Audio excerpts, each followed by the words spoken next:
ഓം ഗണപതി ഭഗവതി പാർവതി. വിടില്ല മോനെ.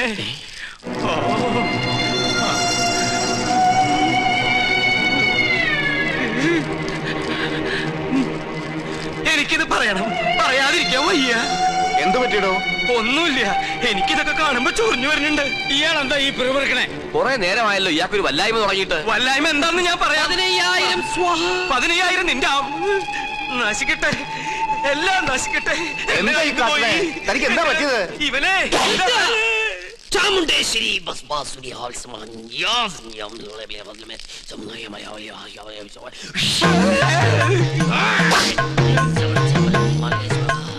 പ്രേതഭൂത പിശാചുക്കൾ പൂജ മുടക്കാൻ ഇദ്ദേഹത്തിൽ പ്രവേശിച്ചിട്ടുണ്ടോ എന്നൊരു സംശയം. എന്തായാലും ഞാനൊന്ന് ആവാഹിച്ചു നോക്കാം. നിങ്ങൾ മാറി നിൽക്ക. സുലൈമാനെ. സുലൈമാന്? അതൊരു മുസ്ലിം പേരല്ലേ? ഇത് ജിന്നാണ്, മുസ്ലിം പ്രേതം. മുസ്ലിങ്ങളുമായിട്ടുള്ള ശത്രുതയിൽ അവരെ ചുരുക്കുന്ന ജിന്നാണിത്. ഞാനൊരു സത്യം തുറന്നു പറയാൻ പോവാണ്. ഇത് ജിന്നുമല്ല, ഒന്നുമല്ല. ഞാനിത് എവിടെയെങ്കിലും പറയൂരാ. പാപം, എന്ത് നല്ല മനുഷ്യനായിരുന്നു. എനിക്കൊരു തെറ്റ് പറ്റി. ഉണ്ണികൃഷ്ണൻ നമ്പൂരിയാണെന്ന് പറഞ്ഞ് ഞാൻ ഇവിടെ കൊണ്ടുവന്നവൻ ഉണ്ണികൃഷ്ണൻ നമ്പൂരി അല്ല, അവൻ സുലൈമാനാ. സുലൈമാൻ.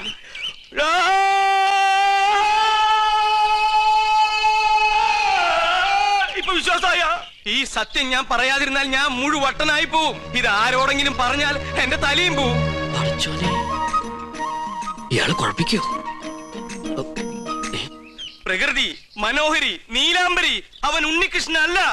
ഞാൻ ജിന്നുമല്ല, അവൻ കുട്ടനല്ല, അവൻ അന്തോണിയല്ല. പിന്നെയോ സുലൈമാൻ. സുലൈമാൻ. വിശ്വാസം ഒന്നുകൂടി കേട്ടോ. കണ്ടോ? നിനക്ക് ഇഷ്ടം നീ വിശ്വസിച്ചില്ല. ഇപ്പൊ പിടിച്ചാ നടത്തിക്കൊണ്ട് പോകാം. കുറച്ചു കഴിഞ്ഞാൽ ചങ്ങലക്കിടേണ്ടി വരും. വട്ടായി തുടങ്ങി. പെട്ടെന്ന് ബാധ ഒഴിപ്പിച്ച തിരുമംഗലത്തെ വിളിക്ക.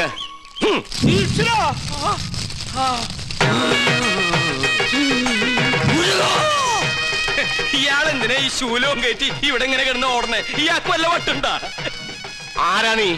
ഞാൻ ഇവിടുത്തെ കാര്യസ്ഥനാ. ഞാൻ ബാധയടാ ചോദിച്ചത്. എന്താ നിന്റെ പേര്? എന്റെ പേര് എത്ര കാലം ഇവിടെ കൂടിയിട്ട്? അച്ഛനപ്പുമ്മയുടെ കാലം തൊട്ട് ഞാൻ ഇവിടെ ഉണ്ട്. ഒഴിഞ്ഞു പോവില്ലേ? ഒഴിഞ്ഞു പോവില്ല. ആരാ മുസ്ലിം ജിൻ? അത് ഞാൻ പറഞ്ഞുതരാം. എന്താ നിന്റെ ഉദ്ദേശം? സത്യം പറയടാ. ഇനി അത് പറയാൻ പറ്റില്ല. അടി കൊടുക്ക. അടി വേണോ? വേണം. തല്ലുകൊണ്ടാലേ ബാധ പോകും. തല്ലുകൊണ്ട ബാധയല്ല പോവാ. ബോധം പോയാലേ ബാധ പോകൂ. ആഹാ. പോയോ?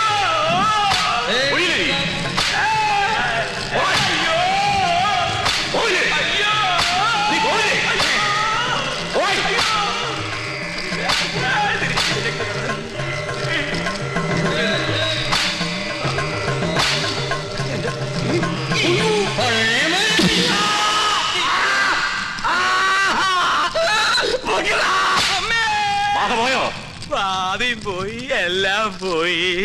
ഇനി പ്രദേശത്തുണ്ട്. നിന്നെ എന്നേക്കോ ഞാൻ പൂട്ടും. കൊണ്ടുപോയി കിടത്താ. പിടിച്ചോ. ഇതേതാ സ്ഥലം? 2 നാളായല്ലോ ഈ കോപ്രാക്കിട്ട്. പന്നിയുണ്ട്, പന്നി. പരസ്യം അങ്ങോട്ട് ചെല്ല്, അവര് തരും. എന്താണോ ഇത്? നേർച്ച കുറച്ച് ആധുനിക. ഇങ്ങനെ നേരത്തെ സൽക്കമൃത്തില്ല. ഇത് ആഭിചാരമാണോ? തല്ലണ്ട. ഒരുപാട് തിന്മകൾ മനസ്സിലുള്ളതുകൊണ്ട് ഞാൻ ഇയാൾക്ക് കൊടുത്ത ശിക്ഷ ചെയ്ത് പോയിക്കോളൂ. ഇനി ഒന്നിനും വേണ്ടി അത്യാർത്ഥി കാണിക്കരുത്. കുട്ടികളെ മുതിർന്നവരോട് കാണിക്കരുത്. ഇയാളിത് അർഹിക്കുന്നു. സോറി. എന്നെ നമ്മുടെ കയ്യിൽ കിട്ടും. എന്ത് ഘോര കൂടോത്രം ചെയ്തിട്ടാണെങ്കിലും പകരം വീട്ടും. അച്ഛൻ എന്തെങ്കിലും കണ്ട് പേടിച്ചായിരുന്നോ? കണ്ടിട്ടല്ല, കേട്ടിട്ടാ. എന്ത് കേട്ടിട്ട്? എനിക്ക് തോന്നുന്നു അച്ഛന് ശരിക്കും വട്ടാണെന്നാ. മോളെ, ലോകത്തൊരാളും വട്ടനായി ജനിക്കുന്നില്ല. സാഹചര്യമാണ് അയാളെ വട്ടനാക്കുന്നത്. ഇത് മുഴുവട്ട് തന്നെയാ. എനിക്കിത് ആരോടെങ്കിലും പറഞ്ഞില്ലെങ്കിൽ ശരിക്കും വട്ടുപിടിക്കും. എന്നാ എന്നോട് പറ. ഞാൻ പറയും. പറയില്ല. ഞാൻ പറയില്ല. അയ്യോ അച്ഛ, എന്നോട് പറയാൻ. ഞാൻ പറയാൻ പോവാ. പൂജ ചെയ്യാൻ വന്ന ഉണ്ണികൃഷ്ണൻ. ഉണ്ണികൃഷ്ണൻ? അവൻ ഉണ്ണികൃഷ്ണൻ അല്ല, സുലൈമാനാ. സുലൈമാൻ. നീ എന്താ ഞെട്ടാത്തെ? ഞാൻ എന്തിനാ ഞെട്ടണേ? എനിക്കിത് നേരത്തെ അറിയായിരുന്നു. എന്നോട് പഠിക്കണ ആളല്ലേ. എന്റെ അമ്മ, എന്നിട്ട് എന്താ നേരത്തെ നീ ഇത് പറയാതിരുന്നത്? അച്ഛനല്ലേ അയാളെ ഉണ്ണികൃഷ്ണ എന്ന് പറഞ്ഞ് ഇങ്ങോട്ട് കൂട്ടിക്കൊണ്ടുവന്നത്. എന്നിട്ട് അത് അയാളല്ലെന്ന് എനിക്ക് വിളിച്ചു പറയാൻ പറ്റുമോ? പിന്നെ തൽക്കാലം അച്ഛൻ ഇതോർത്ത് ടെൻഷൻ അടിക്കണ്ട. വേറെ ആരെയും അറിയിക്കാനും പോണ്ട. അറിഞ്ഞാ പിന്നെ അച്ഛൻ ജീവനോട് ഉണ്ടാവില്ല. ഇപ്പൊ ധൈര്യമായിട്ടിരിക്കെ. അങ്ങനെ ധൈര്യമൊന്നും ഉണ്ടാക്കാൻ പറ്റില്ല മോളെ.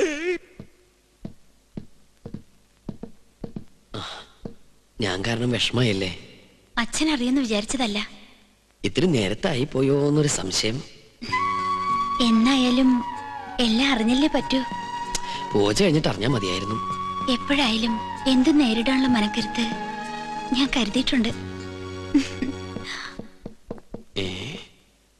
ഇതിനും വട്ടായോ? എന്തിനാ ഇപ്പൊ ഇങ്ങോട്ട് എഴുന്നള്ളിയേ? എന്നെ കൊന്നടങ്ങൂല്ലേ? ചേട്ടാ, ഞാൻ നിനക്കൊക്കെ ഇപ്പൊ എല്ലാം കുട്ടിക്കളിയാ, പക്ഷെ തീക്കളിയാണെന്ന് ഓർത്തോ? അറിയാം. ഞാനിവിടെ തങ്ങിയത് ഈ കൊട്ടാരത്തിന്റെ അടുത്തിളക്കാനൊന്നുമില്ല. ഒരിക്കൽ പോലും ഈ കൊട്ടാരക്കെട്ടിനകത്ത് കാലുകുത്താൻ കഴിയുമെന്ന് ഞാൻ വിചാരിച്ചതല്ല.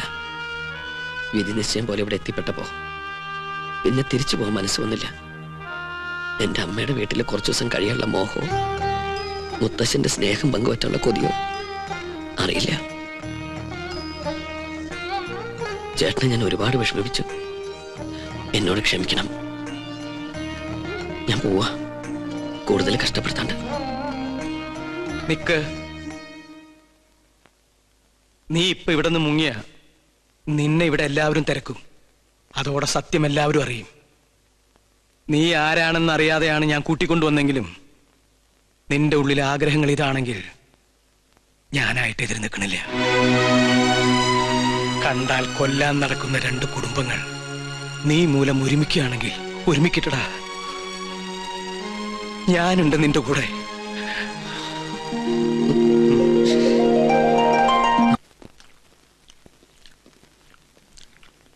കാസിനെ, രഹസ്യങ്ങൾ ചോർത്താൻ വേണ്ടി നമ്മുടെ സുലൈമാൻ എന്തൊക്കെ ത്യാഗം ചെയ്യുന്നത്. ഇവിടുത്തെ പോലെ കോഴി ബിരിയാണിയും ചിക്കൻ ഫ്രൈ അവിടെ കിട്ടുമോ? ശരിയാ, ആ വർമ്മന്മാരുടെ ഇടയിൽ കിടന്ന് പുല്ലും വൈക്കോലും തിന്ന് ഒരുമാതിരി മുരുങ്ങാത്തൊരു പരുവത്തിലായി. സുലൈമാനെ ഇങ്ങോട്ട് വിളിച്ചാലോ? വേണ്ട വേണ്ട വേണ്ട.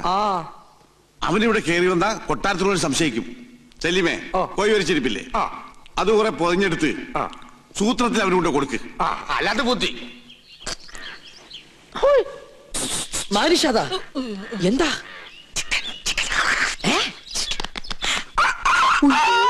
വേണ്ട വേണ്ട വേണ്ട, കൊണ്ടുപോ കൊണ്ടുപോ. എന്ത് കയ്യിലെന്തിനാ ഇത് തന്നെ?